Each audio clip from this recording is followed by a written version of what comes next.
বিজ্ঞানীরা গবেষণা করে বের করেছে, মায়ের বুকের দুধের ভিতরে যখন সন্তান পৃথিবীতে প্রথম আসে, প্রথম যখন হলুদ টাইপের দুধ মায়ের বুক থেকে আসে, সেই দুধের মধ্যে পৃথিবীর সমস্ত ভিটামিন ঢুকিয়ে দিয়েছে আমার আল্লাহ। জোরে বলেন সুবহান। সেখানে প্রচুর পরিমাণ আমিষ পাওয়া যায়, কিন্তু বড় দুঃখের বিষয় আজকের দিনে আমরা দেখতে পাই ওয়ান কাইন্ড অফ মারা আছে, সন্তান পালন করা একটা ট্রেডিশন হিসেবে নিয়েছে।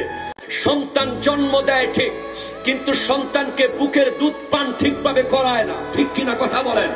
তারা ফ্যাশনেবল হয়ে যায়, তারা মনে করে বুকের দুধ পান করালে বোধহয় তার চেহারা নষ্ট হয়ে যাবে, সে শুকিয়ে যাবে, তার ফিটনেস কমে যাবে।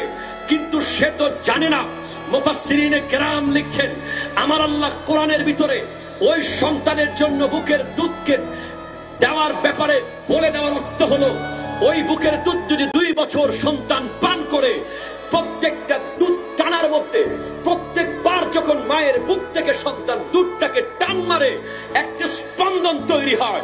ওই স্পন্দনের মধ্যে সন্তান আর মায়ের মধ্যে একটা কানেকশন তৈরি হয়, যেই কানেকশনের কারণে মা জীবন বাজি রেখে সন্তানের জন্য যুদ্ধ করে। ঠিক কিনা কথা বলে? সন্তান জীবন বাজি রেখে মায়ের জন্য যুদ্ধ করে।